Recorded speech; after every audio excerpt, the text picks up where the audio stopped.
والسلام عليك يا شفيع المذنبين وعلى آلك وأصحابك يا رحمة للعالمين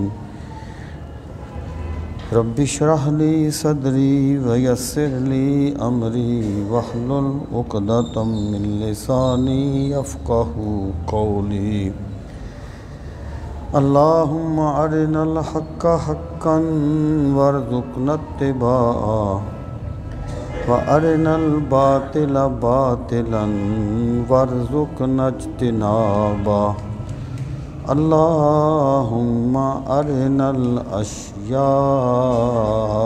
كما هي۔ یہ چوتھے پارے کا 12واں رکوع ہے اور سورہ النساء شروع ہو رہی ہے۔ چوتھے پارے کا 12واں رکوع اور سورہ النساء شروع ہو رہی ہے۔ اعوذ باللہ من الشیطان الرجیم، بسم اللہ الرحمن الرحیم۔ یا ایہا الناس اتقوا ربکم الذی خلقکم من نفس واحدۃ وخلق منها زوجہا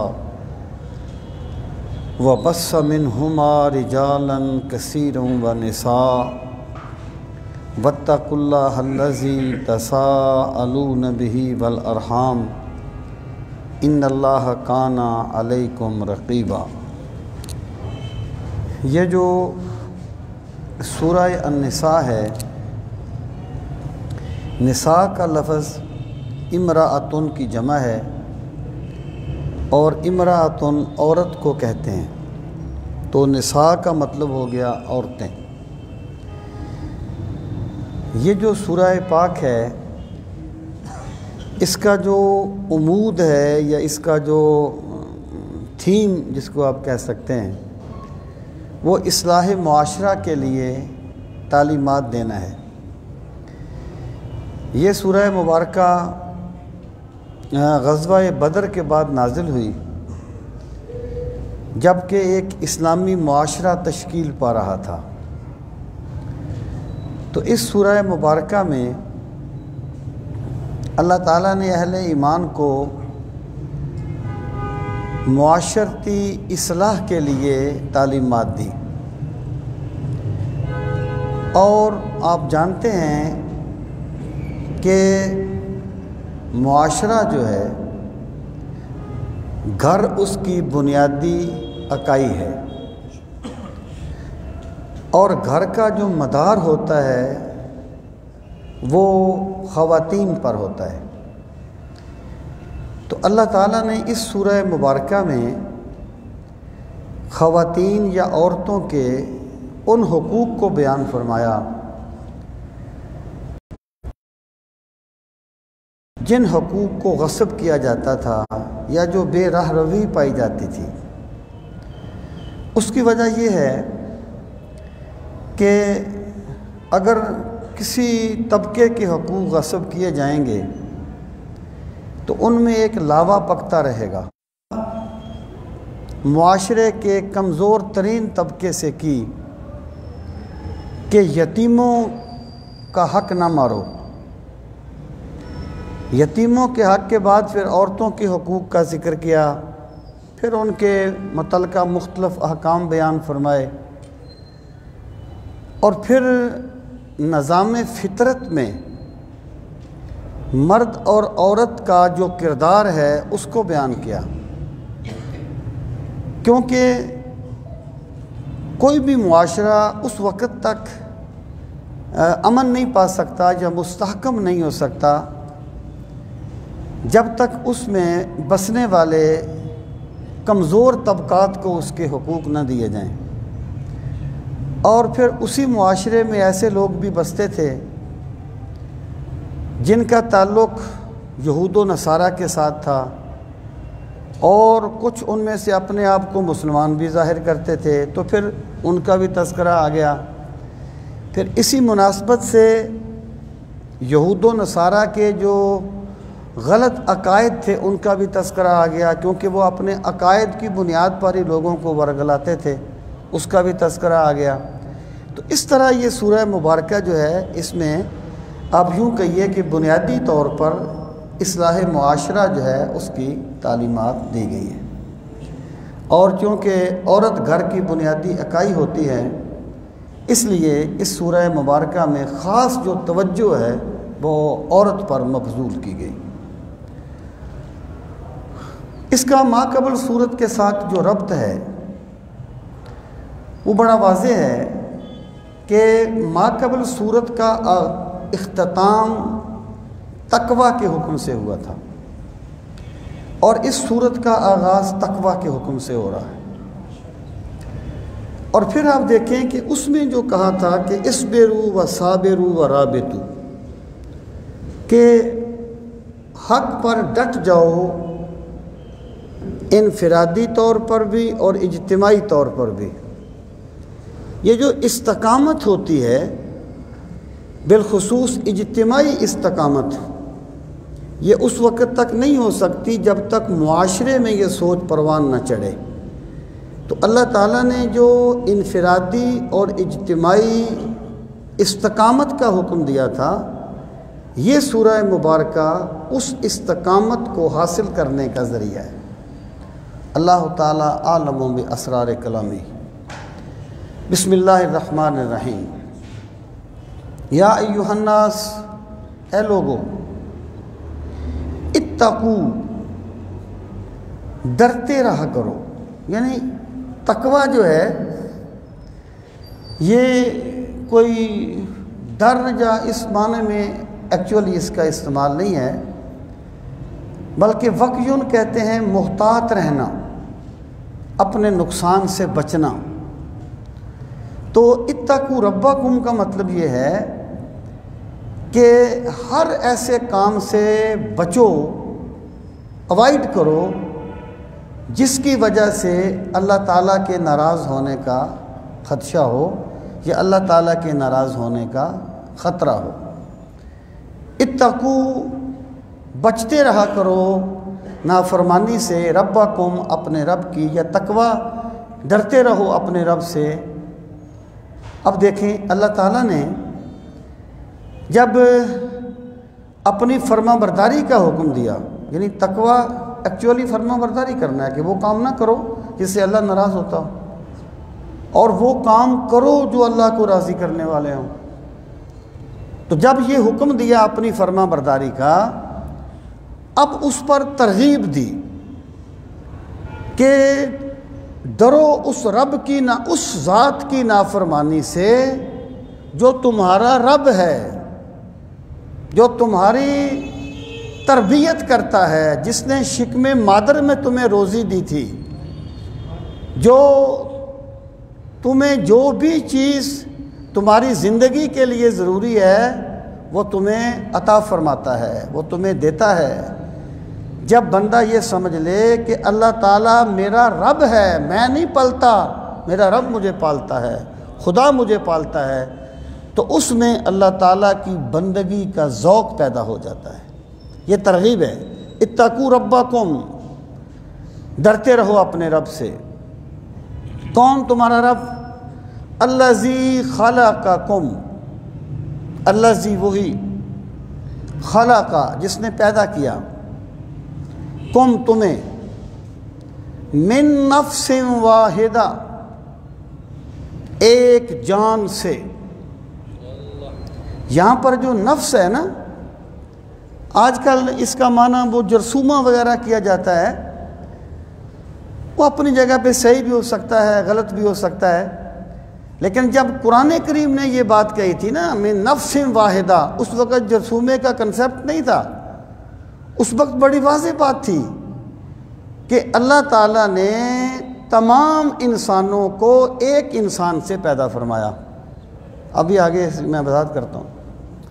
خلقکم، جس نے تمہیں پیدا کیا، من نفس واحدہ، ایک جان سے، وخلق منہا زوجہا، وخلق، اور پیدا کیا، منہا، اس سے، زوجہا اس کے جوڑے کو، یا اس کی بیوی بھی آپ کہہ سکتے ہیں، پیدا کیا اس سے اس کی بیوی کو۔ اب دیکھیں تو پھر آپ دیکھیں وَبَثَّ اور پھیلا دیے، مِنْہُمَا اب تثنیہ کی ضمیر آ گئی، ان دونوں سے، یعنی ایک انسان پھر اس سے اس کی بیوی کو پیدا کیا، پھر ان دونوں سے پیدا کر کے پھیلا دیے رجالاً کثیراً و نساء، رجالاً کثیراً بہت سے آدمی، و نساء اور بہت سی عورتیں۔ اب آپ دیکھیں آیت کا مفہوم بالکل واضح ہے کہ اللہ تعالیٰ نے حضرت آدم سے ان کے زوج کو پیدا کیا۔ اگر کبھی کبھی یہ اسلوب جو ہے کہ خلق منہا زوجہا کسی مجازی معنی میں آ جائے کہ اس کی جنس سے اس کی بیوی پیدا کی، تو آ سکتا ہے، لیکن اس کا یہ مطلب نہیں ہے کہ آپ لفظ کا حقیقی معنی چھوڑ دیں گے۔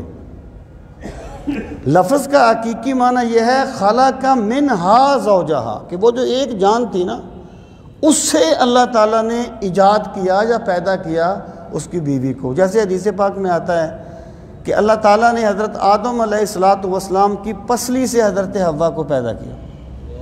کہتے ہیں جی پسلی سے کیسے پیدا ہو سکتی ہے؟ یہ تو ایک مجاز ہے، یہ تو عورت کے ٹیڑھے پن کو بیان کرنا مقصود ہے، اور جو خدا مٹی سے پیدا کر سکتا ہے وہ پسلی سے پیدا نہیں کر سکتا۔ اور یہ دیکھیں یہ اللہ تعالیٰ کی قدرت ہے، وہ جس طرح چاہے پیدا کر سکتا ہے۔ تو میں یہ عرض کرتا ہوں کہ قرآن کریم کے ظاہری الفاظ یہ کہتے ہیں کہ حضرت حوا کی تخلیق حضرت آدم سے ہوئی، باپ بیٹے کی طرح نہیں، ان کی پسلی سے، یا باپ بیٹے کی طرح نہیں، ان کی پسلی سے ان کی تخلیق کی گئی۔ تو اس کا یہ مطلب نہیں ہے کہ وہ ان کی بیٹی کے حکم میں آ گئی تھی، بلکہ اللہ تعالیٰ نے ان کی پسلی سے حضرت حوا کی تخلیق کی۔ اب پھر فرمایا پھر ان دونوں سے بہت سے مرد اور عورتیں پھیلا دی۔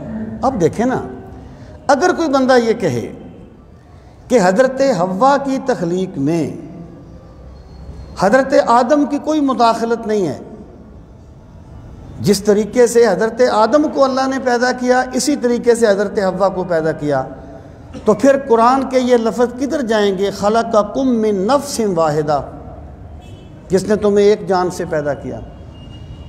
اس لیے عقل اللہ کی نعمت ہے، اسلام عقل کی مذمت نہیں کرتا، اور اللہ تعالیٰ کے احکامات عقل سلیم کے عین مطابق ہیں، لیکن عقل حاکم نہیں بنتی قرآن کریم کے الفاظ پر۔ یہ غلط سوچ ہے کہ آپ عقل کو حاکم بنا کے ہر چیز کی تعویل کرتے جائیں، ہر چیز کی تعویل کرتے جائیں، جیسے باطنیہ نے کیا تھا، جیسے یہ بہائیوں نے کیا تھا، جیسے قادیانی کرتے ہیں، جیسے یہ منکرین حدیث کرتے ہیں۔ یہ کوئی قرآن کریم کے ساتھ انصاف نہیں ہے۔ قرآن کریم کے واضح الفاظ ہیں، خلقکم من نفس واحدہ وخلق منہا زوجہا وبث منہما رجالا کثیرا ونساء۔ زیادہ سے زیادہ آپ یہ کہہ دیں کہ جی ہمیں سمجھ نہیں آتی کہ حضرت آدم کی پسلی سے حضرت حوا کی تخلیق کیسے ہوئی، جس کو تم متشابہات میں ڈال لو۔ اللہ نے تمہیں کب کہا کہ تم اس کی حیت کو لازمی سمجھو کہ کس حیت میں ان کی تخلیق کی گئی، اسے متشابہات میں ڈال دو۔ لیکن خدا را قرآن کریم کے ظاہری الفاظ کو اس وقت تک کسی تعویل میں مت لے جائیں جب تک کوئی قرینہ مانع نہ ہو۔ اور قرآن جس وقت نازل ہوا تھا، میں یہ بات کہتا رہتا ہوں کہ خدا را قرآن کو سمجھنے کے لیے اس ماحول کو سمجھو جس ماحول میں قرآن آیا تھا، پھر قرآن کے اسرار و رموز کھلیں گے۔ اگر آپ نے یعنی اب دیکھیں نا، وہ کہتے ہیں جی لوگ جو ہیں جی مزاروں پہ جاتے ہیں، جی اس وقت مجھے بتاؤ کون مزاروں پہ جاتا تھا، کس کا مزار تھا اس وقت جس پہ لوگ جاتے تھے؟ اور خدا کے بندوں، بتوں والی آیات کو تم منطبق کر دیتے ہو اللہ کے مقرب بندوں پر، اس وقت کے ماحول کو تو دیکھو۔ یہ جرسوں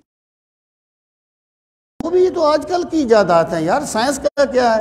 سائنس کل کچھ کہتی ہے، آج کچھ کہتی ہے۔ آپ قرآن کل کو سائنس یہ کہہ دے کہ جس طرح انسان کی تخلیق نہیں ہوئی تھی کہ ایک جرثومے سے اس کی تخلیق ہوئی، تو کیا تم قرآن کو جھٹلا دو گے؟ آپ اس کو تائید کے طور پر، اس کا کیا ہے، وہ تو نظریات بدلتے رہتے ہیں۔ آپ نے نہیں دیکھا کہ گرم پانی کا آپ فیصلہ نہیں کر سکے کہ صبح اٹھ کے پانی پینا کیسا ہے؟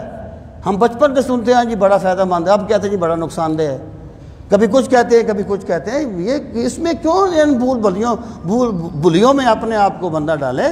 جو بات قرآن مجید نے واضح کر دی اسے بغیر کسی تعویل کے مان لینا چاہیے، جب تک کوئی قرینہ مانعہ نہ ہو۔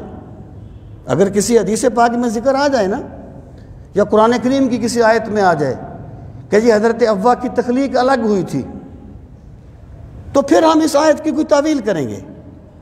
جب کوئی نص ہی نہیں ہے مقابلے میں، تو پھر خام خواہ اپنی عقل کی بنیاد پر قرآن کریم کو مجاز میں مت ڈالنا چاہیے، یہ سلامتی کا راستہ نہیں ہے۔ وَبَثَّ مِنْهُمَا رِجَالًا كَثِيرًا وَنِسَاءً، اور اللہ نے ان دونوں سے پھیلا دیے بہت سے مرد اور عورت، پھر تخلیق انسان کی دونوں سے ہوئی۔ پھر فرمایا وَاتَّقُوا اللَّهَ الَّذِي تَسَاءَلُونَ بِهِ وَالْأَرْحَامَ، وَاتَّقُوا، اور ڈرتے رہا کرو، اللہ تعالیٰ سے، الذی، وہ تمہارا رب، تساءلون، تم سوال کرتے ہو، بہی، جس کے واسطے سے، والارحام، اور ڈرتے رہو، رحم جو ہے نا، شکم مادر میں جنین کی جگہ کو رحم کہتے ہیں، یہاں بچہ ہوتا ہے نا اس کو رحم کہتے ہیں، پھر یہ لفظ قرابت داری کے لیے استعمال ہونے لگا، تو والارحام کا مطلب یہ ہے، اس کا عطف جو ہے وہ واتقوا اللہ الذی پر ہے، والارحام کا مطلب یہ ہے اور ڈرتے رہو قطع تعلقی کرنے سے۔ پہلی بات یہ فرمائی کہ ڈرو اس رب سے جس کے پاک نام سے تم سوال کرتے ہو۔ جب کوئی کام ہوتا ہے نا بندے کو، بندہ کہتے ہیں یار خدا کا واسطہ ہے یہ میری مدد کر، یار اللہ کا واسطہ ہے یہ میرا کام کر، جس نام کے واسطے دے کر تم اپنی مشکلیں حل کرواتے ہو اس رب سے ڈرتے رہا کرو، اس کی نافرمانی نہ کیا کرو، ڈرو اس کی نافرمانی سے۔ اور پھر فرمایا والارحام، یعنی قطع الارحام، اور ڈرو قطع تعلقی سے، کیونکہ اللہ نے تمہیں ایک جان سے پیدا کیا ہے۔ اس میں وہ ذات پات کی نفی ہے جو زمانے میں پایا جاتا تھا بہت سے مذاہب میں، اس کی ایک بڑا مذہبی مقام اور مرتبہ تھا کہ شودر جو ہے وہ جناب دیوتا کے پاؤں سے پیدا ہوا ہے، برہمن اس کے سر سے پیدا ہوا ہے، اور اردو سر سے وہ پاؤں سے، اس طریقے سے جو خیالات بنا لیے تھے۔ یہ تقریم انسانی کا درس قرآن دیتا ہے کہ سب انسان ایک انسان کی اولاد ہیں، سب انسان مکرم ہیں، معزز ہیں، کیونکہ سب ایک ماں باپ کی اولاد ہیں اور اصلاً سب ایک انسان کی اولاد ہیں۔ ان اللہ کان علیکم رقیبا، بے شک اللہ تم پر خوب نگہبان ہے۔ رقابہ ہوتا ہے تاڑنا، اللہ تعالیٰ اس سے تو پاک ہے نا، جس کو ہم عرف میں ہم تاڑنا کہتے ہیں۔ رقیب کا لفظ آپ استعمال کرتے ہیں، اسی معنی میں استعمال ہوتا ہے۔ مراد کیا ہے کہ اللہ تمہیں خوب دیکھ رہا ہے، تم زندگی میں اللہ کی فرما برداری کرتے ہو یا اللہ کی نافرمانی کرتے ہو، اللہ تمہیں خوب دیکھتا ہے، تم تعلقات منقطع کرتے ہو یا تعلقات کو جوڑتے ہو۔ سرکار نے فرمایا مجھے میرے رب نے حکم دیا ان اصل من قطعنی، جو مجھ سے تعلق توڑے میں اس سے تعلق جوڑوں۔ جو تعلق جوڑے اس سے تو بندہ جوڑ لیتا ہے، لیکن اخلاق تجارت نہیں ہوتے، اخلاق یک طرفہ خیر خواہی کا نام ہے۔ جو بندہ تعلق توڑے اس سے تعلق جوڑنا، یہ بھی میرے پاک نبی علیہ الصلوۃ والسلام کی سنت ہے۔ ان اللہ کان علیکم رقیبا، بے شک اللہ تم پر نگہبان ہے، خدا تمہیں خوب دیکھ رہا ہے۔ اب اللہ کی کبریائی کا بیان کرنے کے بعد اب احکامات کا سلسلہ شروع ہوا۔ وَآتُوا الْيَتَامَ أَمْوَالَهُمْ، ہوتا کیا تھا، ایک بھائی فوت ہو گیا، اس کی دولت ہے، تو دوسرا بھائی جو ہے اس کی سرپرستی میں اس کے یتیم بچے آ گئے. وہ کیا کرتا؟ یا تو ان کے مال کو کھا لیتا یا ان کے عمدہ مال کی جگہ ردی مار رکھ لیتا، کسی نہ کسی طریقے سے ان پہ بیجا وہ مداخلت کرتا، ان کا حق مارتا. اللہ تعالیٰ نے اس چیز کو بیان فرمایا. فرمایا وَآتُوا الْيَتَامَ، اور دے دیا کرو یتیموں کو، اموالہم ان کے مال، وَلَا تَتَبَدَّلُوا الْخَبِيثَ بِالطَّيِّبِ، لا تتبدلوا، اور تبدیل نہ کیا کرو، الخبیثہ ردی مال کو، بالطیب عمدہ مال کے بدلے میں. یعنی اس کی تو گائے بڑی قیمتی ہے، تم ٹوٹل پورا کرنے کے لیے کوئی ہلکی سی گائے وہاں کھڑی کر دو. اس کا تو مال بڑا قیمتی ہے، تم ٹوٹل پورا کرنے کے لیے، وہ تو یتیم ہیں، وہ تو بچے ہیں، وہ تو بال کو سمجھتے نہیں ہیں. وہ یتیم تو نہیں سمجھتے لیکن اللہ خوب جانتا ہے کہ تم کیا کرتے ہو. اب لوگوں کو کیا پتا کہ اس کے بھائی کا کیا تھا، اس کا کیا تھا. وہ لوگوں کو چکر دے سکتا ہے، یتیموں کو چکر دے سکتا ہے، لیکن اللہ کے علم سے کوئی چیز باہر نہیں ہے. فرمایا اور ردی مال کے بدلے میں، پاک مال کے بدلے میں، عمدہ مال کے بدلے میں ردی مال کو تبدیل نہ کیا کرو. وَلَا تَأْكُلُوا أَمْوَالَهُمْ إِلَىٰ أَمْوَالِكُمْ، اور نہ کھایا کرو اموالہم ان کے مال، إِلَىٰ أَمْوَالِكُمْ اپنے مالوں کے ساتھ ملا کے، یعنی دونوں مالوں کو ملا کے ان کے مال نہ کھایا کرو. اس بہانے سے ان کے مالوں کو یعنی ان پر ہڑپ نہ کر جایا کرو. إِنَّهُ كَانَ حُوبًا كَبِيرًا، یہ جو حوب ہے اس کا معنی گناہ ہے، اور قرآن کریم میں گناہ کے لیے 7 لفظ آئے ہیں. اور حوب اس گناہ کو کہتے ہیں جو آئلی نظام میں کیا جاتا ہے، خاندانی نظام میں جو زیادتی ہوتی ہے اس کو حوب کہا جاتا ہے. اس کو اسم نہیں کہتے، اس کو حوب کہتے ہیں. إِنَّهُ كَانَ حُوبًا كَبِيرًا، کہ یتیموں کا مال کھانا بہت بڑا گناہ ہے اور اللہ کے نزدیک بہت بڑا پاپ ہے. اگلی جو آیہ کریمہ ہے اس کا پہلے پس منظر جو ہے وہ واضح ہونا چاہیے، ورنہ اس کا ربط سمجھ نہیں آئے گا. یہ بھی یتیموں کے پس منظر میں ہے. سیدہ عائشہ صدیقہ رضی اللہ تعالی عنہ بہت عالمہ صحابیاں ہیں، یعنی صحابہ کرام بھی بہت، جب ان کو کوئی مسئلہ پیش آتا تھا تو بہت سے مسائل سیدہ عائشہ صدیقہ رضی اللہ تعالی عنہ حل کرتی تھی، کیونکہ وہ ان کا ذوق علمی تھا، وہ سرکار سے سوال بھی کرتی تھی. تو بہرحال وہ فرماتی ہیں کہ ہوتا یہ تھا کہ ایک بندہ فوت ہو گیا، اب اس کا بھائی بھی زندہ ہے، اس کا بھتیجا بھی ہے. جو بندہ فوت ہوا ہے، متوفا جو فوت ہوا ہے، اس کا مال بھی ہے، اس کی بیٹی بھی ہے. اب وہ جو تھا متوفا کا بھتیجا، جب وہ مال کو دیکھتا تو وہ کہتا کہ میں اس سے شادی کر لوں تاکہ یہ مال مجھے مل جائے. اگر اس کی شکل اچھی نہ لگتی تو اس کو مار ہی نہ دیتا، یا اس کو کم از کم بیوی کے حقوق نہ دیتا.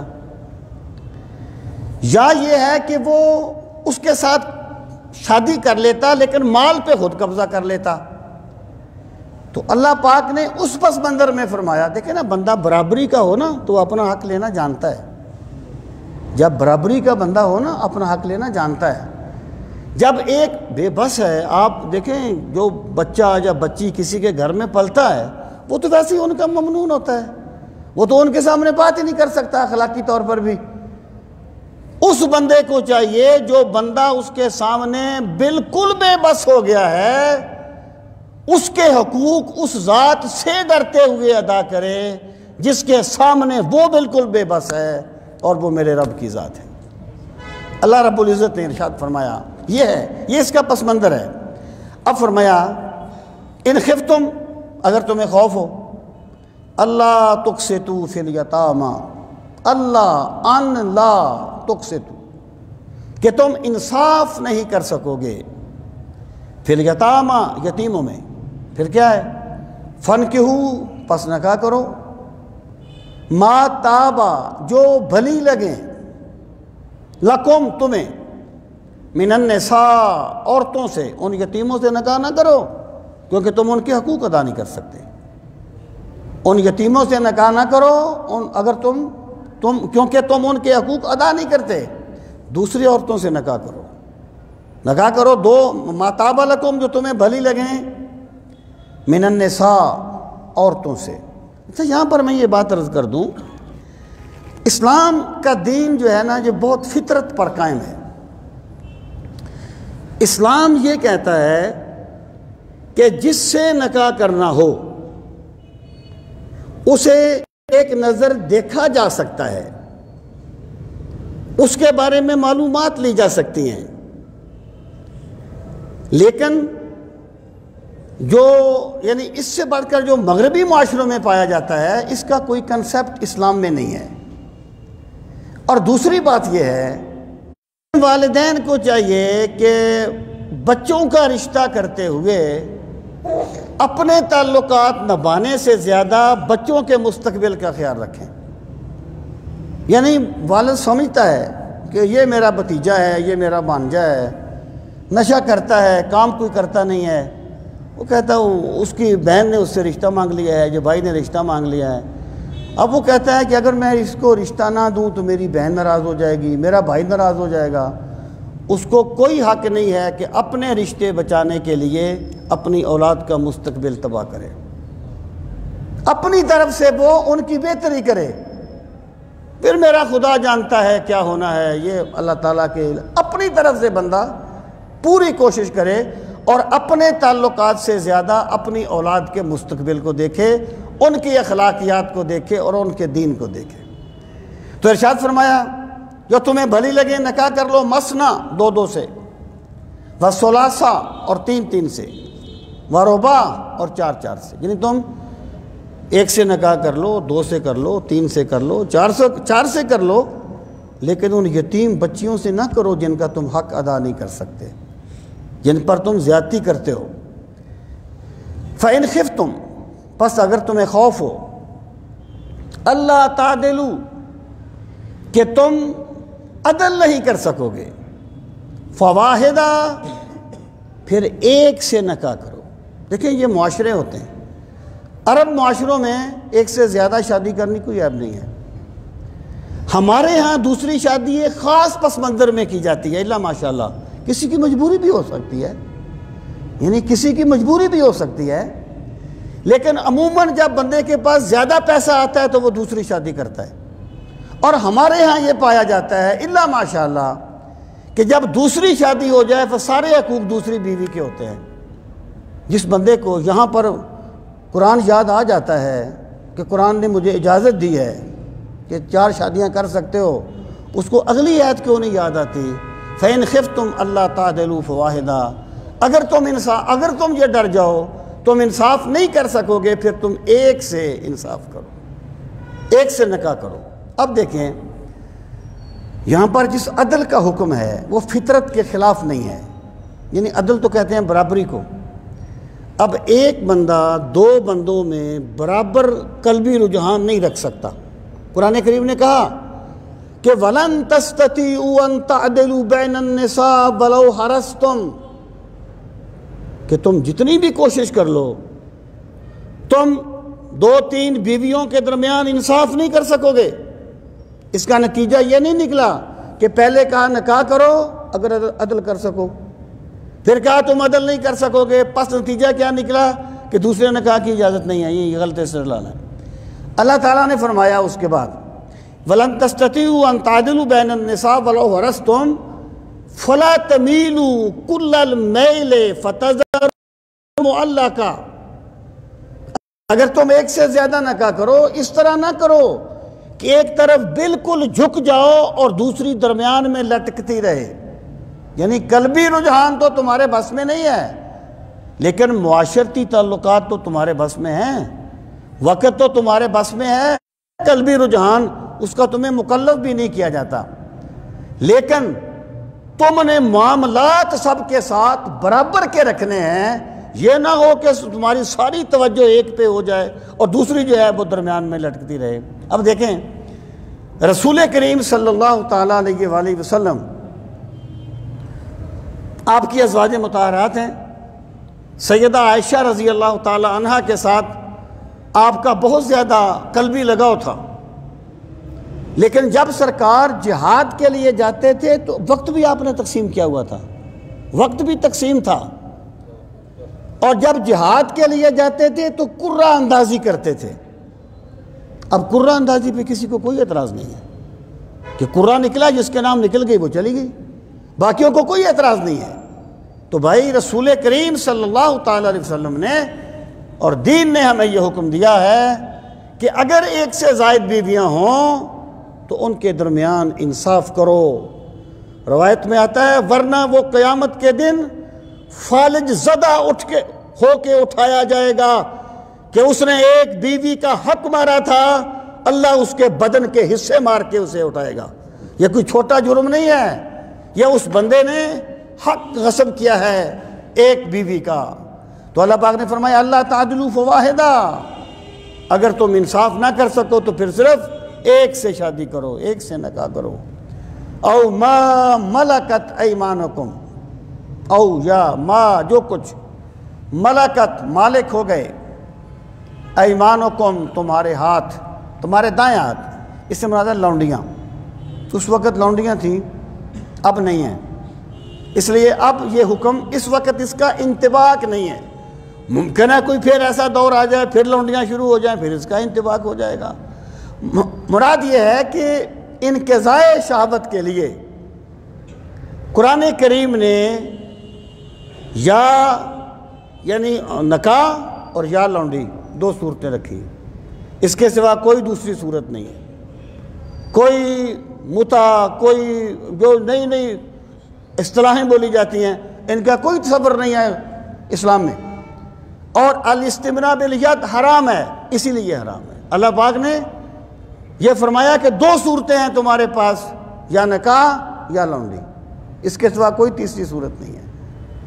سرکار نے فرمایا کہ اے نوجوانوں نکاح کرو، اگر نکاح نہیں کر سکتے تو روزہ رکھو، یہ تمہاری خواہشات کو کنٹرول کرے گا۔ وہ اصل میں یہ بات میں اس لیے کر رہا ہوں کہ ایک صاحب نے، ذاکر نائک صاحب، انہوں نے کہا کہ الاستمناء بالید جو ہے اس کی حرمت پہ کوئی دلیل نہیں ہے۔ میں نے اس بندے سے کہا جو مجھ سے، میں نے کہا یار اب مجھے نہیں پتا کہ فیکٹری کیسے چلانی ہے، آپ مجھے فیکٹری پہ مینیجر لگا دیں، میں اس کا بیڑا ہی غرق کروں گا نا۔ آپ کو نہیں پتا تقریر کیسے کرنی ہے، جمعے کے خطبے میں آپ کو ممبر پہ بٹھا دوں، آپ تقریر کا بیڑا غرق کریں گے۔ میں نے کہا یار ذاکر نائک صاحب جو ہے نا وہ تقابل ادیان کے ہیں، فقہ کے نہیں ہیں۔ جب بھی فقہ پر بولتے ہیں تو بس عجیب ہی بولتے ہیں۔ اس لیے بھائی، اور حدیث پاک میں ناکح الید ملعون، الاستمناء بالید حرام ہے، ملعون ہے الاستمناء بالید کرنے والا۔ تو قرآن کریم میں یہ کہا دو صورتیں ہیں، ایک نکاح ہے، ایک تمہاری لونڈیاں، باقی جو کچھ بھی ہے سارے کا سارا ناجائز ہے، سارے کا سارا غیر اسلامی ہے۔ اب فرمایا ذالک ادنی الا تعولوا، یہ زیادہ اس کے قریب ہے، اللہ تعولوا، کہ تم ظلم کی طرف جھک نہ جاؤ۔ اعلیٰ ہوتا ہے جھکنا، یعنی اگر تم انصاف کرو گے یا اس طریقے پر چلو گے تو اس کا نتیجہ یہ نکلے گا کہ تم ظلم نہیں کرو گے، تم ظلم سے بچ جاؤ گے۔ وَآتُوا النِّسَاءَ صَدُقَاتِهِنَّ نِحْلًا، وَآتُوا اور دے دیا کرو، النساء عورتوں کو، صدقاتہن ان کے مہر، نہلا خوش دلی کے ساتھ۔ دیکھیں پہلی بات یہ ہے کہ مہر کیوں رکھا گیا ہے؟ مہر احساس ذمہ داری دلانے کے لیے رکھا گیا ہے کہ تم اس کے نان و نفقہ کے ذمہ دار ہو، یہ اس کا علامتی نشان ہے۔ اور دوسری بات یہ ہے کہ شریعت نے کوئی مہر مقرر نہیں کیا، جی مہر کتنا، جی شرعی مہر، کوئی شرعی مہر نہیں ہے۔ مہر کی کم سے کم مقدار ہے کہ لا مہر لأقل من 10 دراہم، 10 درہم سے کم کوئی مہر نہیں ہے، یہ کم سے کم مقدار، جس کو شاید آپ 32.25 روپے کہتے ہیں، وہ شاید کم سے کم ہوگا، اب تو یہ 10 درہم بھی پتہ نہیں کہاں پہنچتے ہوں گے۔ شریعت نے یہ نہیں کہا کہ یہ مہر ہے، مہر ہر بندے کی حیثیت کے مطابق ہوتا ہے، ہر بندے کی حیثیت کے مطابق ہوتا ہے، کیونکہ یہ احساس ذمہ داری کا علامتی نشان ہے کہ میں اس کے اخراجات اٹھاؤں گا، یہ اس کا علامتی نشان ہے۔ تو بہرحال اعتدال کو لازم پکڑنا چاہیے، حد سے نہیں گزرنا چاہیے، ان چیزوں کو فساد کا ذریعہ نہیں بنانا چاہیے، لیکن جو بنیادی چیزیں ہیں ان کو فراموش نہیں کرنا چاہیے۔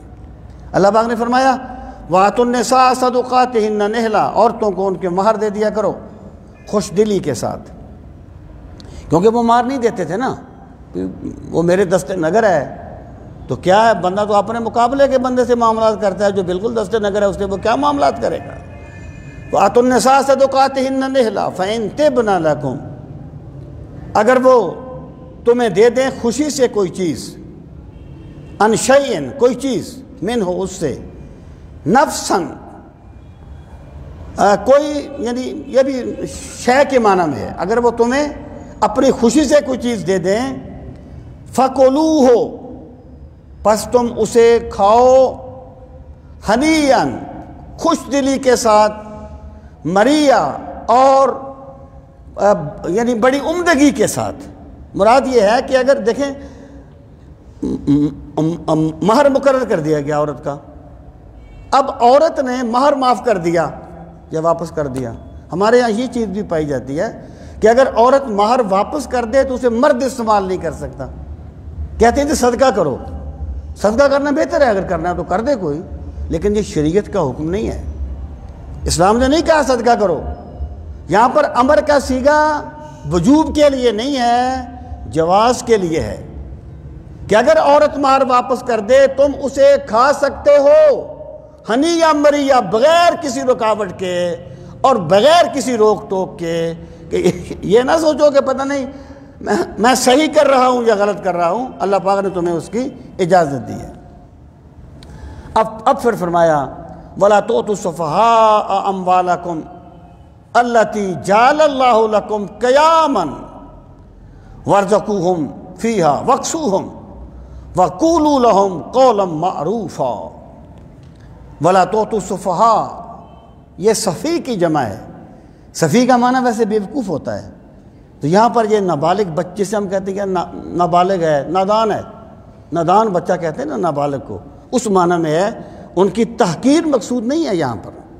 وَلَا تُؤْتُوا السُّفَهَاءَ، اور نہ دیا کرو نادانوں کو، اموالکم ان کے مال، التی جو کہ جعل اللہ اللہ نے بنایا ہے، لکم تمہارے لیے، قیاماً زندگی کا قیام، یعنی مال کو اللہ نے زندگی کا ذریعہ بنایا ہے، قیام جس کے ساتھ زندگی قائم ہوتی ہے۔ اب دیکھیں دین میں رزق حلال کی کیا اہمیت ہے یا پیسے کی کیا اہمیت ہے۔ بندے کی جیب میں اگر پیسہ نہ ہونا اس کو خیال ہے باہر نکل جائے، جہاں تو اپنے دفتر رہا ہے، گاڑی میں پٹرول بھی ہے، لیکن وہ دیکھے یار پرس بھول گیا ہے، واپس آ جاتا ہے، اسے پتہ ہے اس کے بغیر دن گزرنا مشکل ہے۔ تو اللہ نے قیام بنایا ہے مال کو، اللہ فرماتا ہے جو مال اتنی اہمیت رکھتا ہے تمہاری زندگی میں، اسے نادانوں کے حوالے کر کے برباد نہ کیا کرو، اس کی حفاظت کیا کرو۔ وَلَا تُؤْتُوا السُّفَهَاءَ أَمْوَالَكُمُ الَّتِي جَعَلَ اللَّهُ لَكُمْ قِيَامًا، پھر فرمایا وَارْزُقُوهُمْ، اور کھلاؤ انہیں، فیہا اس میں سے، یعنی اگر تو ہے نا جس بندے کے پاس کوئی یتیم بچہ ہے اس کی زیر تربیت یا زیر سرپرستی، اور وہ بندہ بہت امیر ہے، اللہ نے اسے مال دیا ہے، تو بہتر یہ ہے کہ وہ اپنے مال سے اس کو کھلائے، لیکن اگر وہ یتیم کے مال سے بھی کھلائے گا تو تب بھی وہ زیادتی نہیں کرے گا، تب بھی وہ گناہگار نہیں ہوگا۔ لیکن اگر ایک ایسا انسان ہے جو خود غریب ہے، جو اپنا گزارا اس کا بڑی مشکل سے ہوتا ہے، اور کوئی یتیم اس کی زیر سرپرستی ہے اور یتیم کا مال ہے، تو اللہ نے اسے اجازت دی ہے کہ اس کے مال میں سے اسے کھلاؤ بھی، وَاکْسُوهُمْ، اور انہیں پہناؤ بھی، لیکن کیا کرو؟ وَقُولُوا لَهُمْ قَوْلًا مَعْرُوفًا، ان کے ساتھ بڑی عمدگی سے کلام کیا کرو۔ تمہارے لہجے میں تلخی نہیں آنی چاہیے یتیم کو دیکھ کر، کوئی ایسی بات نہ کرنا کہ اس کا دل ٹوٹ جائے، وہ یہ سمجھے کہ مجھے اگنور کر دیا گیا۔ جب ایک صحابی سرکار کی بارگاہ میں حاضر ہوئے، عرض کی یا رسول اللہ صلی اللہ علیہ وسلم، میرا دل بڑا سخت ہو گیا ہے، رقت قلبی ختم ہو گئی ہے، گناہوں کو یاد کر کے مجھے رونا نہیں آتا، کسی غریب کی مدد کرنے کا جذبہ پیدا نہیں ہوتا۔ فرمایا یتیم کے سر پہ شفقت کے ساتھ ہاتھ پھیرا کر، اللہ تجھے دل کی نرمی عطا فرمائے گا۔ اور سرکار نے فرمایا انا وکافل الیتیم فی الجنت ہاکذا، اس طرح انگلیاں اٹھائیں کہ میں اور یتیم کی کفالت کرنے والا جنت میں اس طرح اکٹھے ہوں گے۔ صرف عمرہ کرنا ہی عبادت نہیں ہوتا، یتیم کو پالنا بھی بہت بڑی عبادت ہے۔ جو بندہ یتیموں کا مال مار کے عمرہ کرنے چلے جاتا ہے، وہ اپنے ذوق کی عبادت کرتا ہے، اس نے محمد الرسول اللہ کے دین کو نہیں سمجھا۔ شاید فرمایا وَقُولُوا لَهُمْ قَوْلًا مَعْرُوفًا، اور ان سے عمدہ بات کیا کرو۔ وَابْتَلُوا الْيَتَامَ، اور یتیموں کو آزماتے رہا کرو، حتیٰ یہاں تک اذا بلغ النکاح، کہ وہ پہنچ جائیں نکاح کی عمر کو، بلوغت کی عمر کو۔ آزمانے سے کیا مراد ہے؟ انہیں تھوڑا سا مال دو، انہیں کسی کام کے لیے بھیجو، پھر دیکھو یہ بات کو سمجھتے ہیں کہ نہیں سمجھتے، یعنی جب تک وہ بات کو سمجھنے نہ لگیں اس وقت تک ان کا مال ان کے حوالے نہ کرو۔ فَإِنْ آنَسْتُم مِّنْهُمْ رُشْدًا، آنَسْتُم اے رَأَيْتُم فِيهِمْ انس، یعنی تم یہ سمجھو کہ ان میں سیدھی راہ آ گئی ہے، یعنی وہ بات کو سمجھ رہے ہیں۔ فَادْفَعُوا إِلَيْهِمْ أَمْوَالَهُمْ، تو بس لوٹا دو انہیں ان کے مال۔ وَلَا تَأْكُلُوهَا إِسْرَافًا، اور ان کے مال نہ کھاؤ فضول خرچی کرتے ہوئے، وہ کہتے ہیں نا مال مفت ڈلیور ہے، یعنی ان کے مال کو فضول خرچی کرتے ہوئے نہ کھاؤ۔ وَبِدَارًا أَن يَكْبُرُوا، اور اس سے ڈرتے ہوئے بھی جلدی جلدی نہ کھاؤ کہ کل یہ بڑے ہو جائیں گے، یہ سمجھ لیں گے کہ یہ مال میرا ہے، اس طرح بھی ان کے مال پہ زیادتی نہ کرو۔ آگے فرمایا وَمَنْ كَانَ غَنِيًّا فَلْيَسْتَعْفِفْ، جو بندہ غنی ہو، امیر ہو، اسے چاہیے کہ یتیموں کے مال کو استعمال کرنے سے بچے، یعنی ان کے لیے، یتیموں کے لیے بھی ان کا مال استعمال نہ کرے، کیونکہ اللہ نے اسے استطاعت دی ہے، وہ اسے اپنے مال کا شکر ادا کرتے ہوئے یتیم پر خرچ کرے۔ وَمَنْ كَانَ فَقِيرًا، اور جو محتاج ہو، فَلْيَأْكُلْ، پس وہ کھائے، بالمعروف، اچھائی کے ساتھ، عمدگی کے ساتھ، یعنی اگر وہ غریب ہے تو وہ یتیموں کا جو مال پڑا ہوا ہے اس میں سے وہ اس کا استعمال کر سکتا ہے، لیکن فضول خرچی کرتے ہوئے نہیں، اعتدال کے ساتھ۔ فَإِذَا دَفَعْتُمْ عَلَيْهِمْ أَمْوَالَهُمْ فَأَشْهِدُوا عَلَيْهِمْ، یعنی قرآن کریم جو ہے وہ برائی کے راستے بند کر دیتا ہے۔ ہم لوگ اس کو مروت کے خلاف سمجھتے ہیں، یعنی ایک بندے کو کوئی قرض دیا، نہ اس نے پوچھا ابھی کب واپس کرو گے، نہ اس نے بتایا کہ کب واپس کروں گا۔ ہم کہتے ہیں یہ مروت کے خلاف ہے کہ اس سے پوچھیں بھی یار، کوئی ایک وقت طے کر لیں، اور گواہ لکھنا تو خیر اور بری بات سمجھی جاتی ہے ہمارے اس میں معاشرے میں، اور پھر اس کے نتائج بڑے خطرناک نکلتے ہیں، پھر اس کے نتائج بڑے خطرناک نکلتے ہیں۔ اللہ تعالیٰ یہ فرماتا ہے کہ ایسا کام مت کرو جو کل تم پر انگلی اٹھنے کا ذریعہ بن جائے، یا کل تمہارے لیے کسی خرابی کا باعث بن جائے۔ اب تم نے یتیم کو اس کا مال سپرد کرنا ہے، آپ کے بھائی کا بیٹا ہے، کسی کے بھائی کا بیٹا ہے، اس کا مال اس کے سپرد کرنا ہے۔ اللہ فرماتا ہے خود سپرد نہ کرو، بلکہ گواہ بنا لو لوگوں کو کہ میں نے ان کا مال ان کے حوالے کر دیا تھا۔ بدگمانی سے بچاؤ لوگوں کو، بدگمانی کا موقع نہ دو۔ یہ بھی رسول کریم علیہ السلام کی سنت ہے۔ جب ایک مرتبہ سرکار رات کو تشریف لے جا رہے تھے، آپ کی زوجہ محترمہ آپ کے ساتھ تھی، ایک صحابی کھڑے تھے راستے میں، سرکار نے ان کو بلایا، آپ نے فرمایا کہ یہ میری اہلیہ ہیں، ہم فلاں جگہ سے آ رہے ہیں۔ انہوں نے عرض کی یا رسول اللہ صلی اللہ علیہ وسلم، کس بندے کے لیے کیسے ممکن ہے کہ وہ کوئی ذرا سی بھی بدگمانی آپ کے ذات کے بارے میں کرے؟ آپ نے فرمایا شیطان کے حملے بڑے باریک ہوتے ہیں، اتقوا مواقع تہمت کے موقعوں سے بچ جایا کرو، کسی بندے کو تہمت کا موقع ہی نہ دیا کرو۔ اگر کسی بندے نے ایسا کام کیا کہ لوگوں کو اس پر تہمت لگانے کا موقع مل گیا تو گویا اس نے اس سنت کی مخالفت کی ہے۔ اس کو چاہیے حتی الامکان، کہ لوگ تو لوگ ہیں نہیں، وہ کیا ہے کہ لوگ تو فنکار ہیں اس درجہ کے پل میں، سنگ در کعبہ سے بھی اصنام تراشیں، تو کون ہے اور کیا ہے تیرا داغ کبابی، دنیا نے تو مریم پہ بھی الزام تراشے۔ یہ باتوں کی بات نہیں ہے، حتی الامکان ایک بندہ جو ہے وہ تہمت کے موقع نہ دے۔ اب اللہ پاک نے فرمایا فَإِذَا دَفَعْتُمْ عَلَيْهِمْ أَمْوَالَهُمْ، پس جب تم دو انہیں ان کے مال، فَأَشْهِدُوا عَلَيْهِمْ، تو گواہ بنا لیا کرو ان کے اوپر، یعنی لوگوں کو گواہ بنا لیا کرو۔ وَكَفَى بِاللَّهِ حَسِيبًا، تم لوگوں کو بھی، کوئی لوگوں کو بھی چکر دے سکتا ہے، کوئی بڑا ہڑپ کر کے بھی اپنے آپ کو صادق اور امین ثابت کر سکتا ہے، لیکن مت بھولیے اللہ حساب لینے کے لیے کافی ہے۔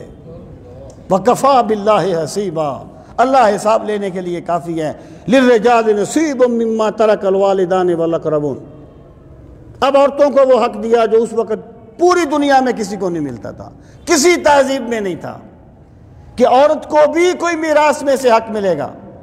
اللہ پاک نے فرمایا للرجال، مردوں کے لیے، نصیبٌ، حصہ ہے، مما، اس میں سے جو ترک والدان چھوڑا ان کے والدین نے، والاقربون، اور قرابت داروں نے، وللنساء، اور عورتوں کے لیے نصیبٌ، حصہ ہے، مما ترک الوالدان والاقربون، اس میں سے جو چھوڑا عورتوں کے والدین نے اور ان کے قرابت داروں نے، قریبیوں نے، مما، اس میں سے جو قل منہ او کثرا، تھوڑا ہو یا زیادہ ہو، یعنی یہ جو عورت کو میراث میں سے حصہ دیا گیا ہے، یہ اسلام کا دنیا پر ایک احسان ہے۔ اس کا کوئی کنسیپٹ ہی نہیں تھا اس وقت کسی بھی تہذیب میں کہ عورت کا بھی کوئی حصہ ہے۔ یہ صدا سب سے پہلے قرآن مجید نے بلند کی تھی کہ جس طرح مردوں کا حصہ ہے اسی طرح عورتوں کا بھی حصہ ہے۔ فرمایا نصیبا مفروضا، یہ حصہ مقرر کر دیا گیا ہے اللہ کی طرف سے، وہ میں اگلے رکوع میں عرض کروں گا کس کا۔ آگے فرمایا وَإِذَا حَضَرَ الْقِسْمَةَ، قرآن صرف قانون بیان نہیں کرتا، قانون بیان کر کے لوگوں کو نفسیاتی طور پہ اس پر عمل کرنے کی ترغیب دیتا ہے اور لوگوں کی اخلاقیات کو بلند کرنے کا راستہ ہموار کرتا ہے۔ اب فرمایا وَإِذَا حَضَرَ الْقِسْمَةَ، اور جب آ جائیں تقسیم کے وقت، اولو القربا، قریبی رشتہ دار، والیتامہ، اور یتیم، والمساکین، اور مسکین، فَارْزُقُوهُم مِّنْهُ، تو ان کو بھی دے دیا کرو اس میراث میں سے، یعنی ان کا حصہ نہیں ہے، جو آئے ہیں نا ان کا حصہ نہیں ہے، لیکن وہ آ گئے اپنی غربت کی وجہ سے، اللہ فرماتا ہے وہ یہ ایک بات چلتی ہے نا کہ حقدار کو دیں یا نہ دیں، اپنی اپنا پوائنٹ آف ویو ہے اور مختلف اس کے پہلو ہیں۔ مجھے کسی صوفی کا جملہ یاد آ رہا ہے، شاید اشفاق صاحب کا ہے، حقدار یعنی حقدار ہے کہ نہیں؟ وہ کہتے ہیں بیٹا جو آپ کے آگے ہاتھ پھیلا لیتا ہے نا وہ حقدار ہی ہوتا ہے، جو آپ کے آگے ہاتھ پھیلا لیتا ہے نا وہ حقدار ہی ہو جاتا ہے، یعنی اگر وہ اتنا ہوتا تو ہاتھ کیوں پھیلاتا؟ اللہ پاک نے فرمایا فَرْزُقُوهُمْ، دے دو انہیں، منہ اس سے، وَقُولُوا لَهُمْ قَوْلًا مَعْرُوفًا، اور ان غریبوں سے بھی کلام کرتے ہوئے عمدگی سے کلام کیا کرو، تمہاری کسی جملے سے ان کی عزت نفس مجروح نہ ہو۔ اسلام کہتا ہے مدد کرو، عزت نفس کو مجروح نہ کرو۔ وہ قیامت کے دن اللہ فرمائے گا نا تجھ سے میں نے پانی مانگا، کھانا مانگا تھا، تو نے مجھے کھانا نہیں دیا تھا، وہ کہے گا یا اللہ تو تو پاک ہے کھانے سے۔ اللہ پاک فرمائے گا ایک بھوکے نے تجھ سے کھانا مانگا تھا، اگر تو اسے کھانا دیتا تو مجھے ہی کھانا دیتا۔ ایک صاحب نے کہا تھا کہ فقیر کی آستین سے جو ہاتھ باہر آتا ہے اللہ کا ہاتھ ہوتا ہے۔ اللہ فرماتا ہے عزت نفس کو مجروح نہ کرو۔ اس لیے اسلام نے کہا جب کسی کو زکوٰۃ دو اسے بتانا شرط نہیں ہے کہ میں تجھے زکوٰۃ دے رہا ہوں، ممکن ہے وہ نہ لینا چاہے، اسے تحفہ کر کے دے دو، نیت زکوٰۃ کی کر لو، اسے دے دو تاکہ اس کی عزت نفس بھی بحال رہے اور اس کی ضرورت بھی پوری ہو جائے۔ اللہ پاک نے فرمایا وَقُولُوا لَهُمْ قَوْلًا مَعْرُوفًا، اور ان کے ساتھ بڑی عمدگی سے بات کیا کرو۔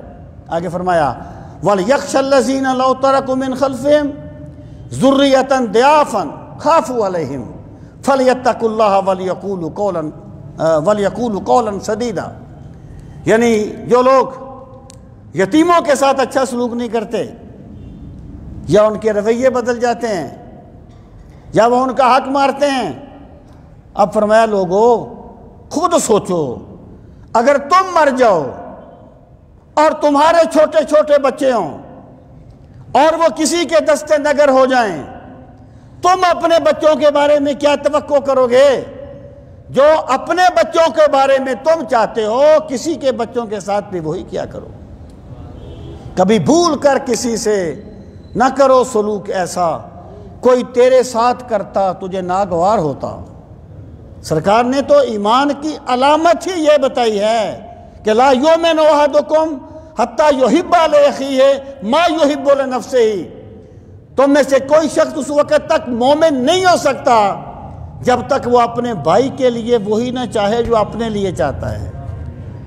جب سوچ مثبت ہو گئی، جو اپنے لیے چاہا وہی دوسرے کے لیے چاہا، تو ایمان کی رونقیں آ گئی ہیں اس کے دل میں، ایمان کا نور آ گیا ہے اس کے دل میں۔ اللہ پاک نے فرمایا وَلْيَخْشَ الَّذِينَ، اور چاہیے کہ ڈریں وہ لوگ، لو ترکوا، اگر وہ چھوڑ دیتے، من خلفہم، اپنے پیچھے، ذُرِّيَّةً ضِعَافًا، بچے کمزور ناتواں، خافوا علیہم، وہ ڈر رہے ہوتے ہیں ان کے بارے میں، کیا بنے گا ان کا؟ فَلْيَتَّقُوا اللَّهَ، پس اللہ سے ڈرتے رہا کرو، وَلْيَقُولُوا قَوْلًا سَدِيدًا، اور سیدھی بات کہا کرو۔ یعنی ہر گناہ کے پیچھے ایک جھوٹ چھپا ہوتا ہے۔ جب بندہ قول سدید کو لازم پکڑتا ہے تو اس کی زندگی میں نیکیاں اس طرح آتی ہیں جیسے سورج کے یا چاند کے طلوع ہونے سے چاندنی آ جاتی ہے۔ وَلْيَقُولُوا قَوْلًا سَدِيدًا، آگے فرمایا یہ یتیموں کا مال مارنا یہ صرف معاشرتی معاملہ نہیں ہے۔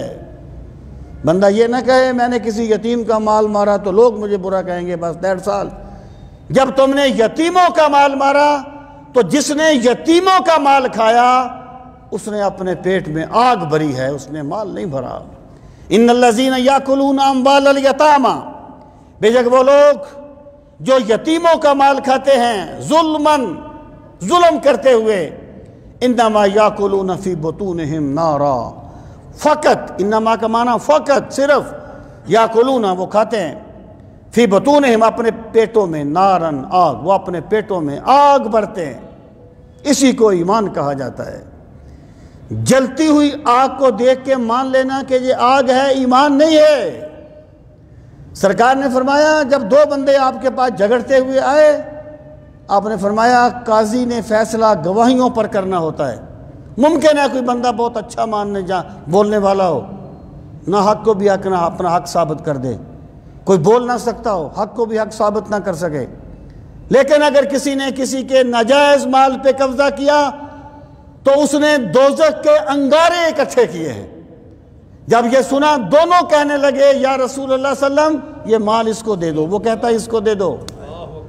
جس بندے نے حرام مال میں آگ کے انگارے دیکھ لیے اسے اللہ نے ایمان کی آنکھ دے دی ہے۔ جلتی ہوئی آگ کو دیکھ کے مان لینا کوئی کمال نہیں ہے۔ حرام مال میں جس نے انگارے دیکھ لیے اسے اللہ نے دیکھنے والا بنا دیا ہے۔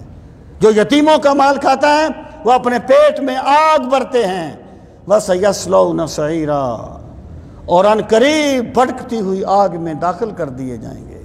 اللہ تعالی ہم سب کو دین کا فہم صحیح نصیب فرمائے۔ وَمَا عَلَيْنَا إِلَّا الْبَلَاغُ الْمُبِينُ۔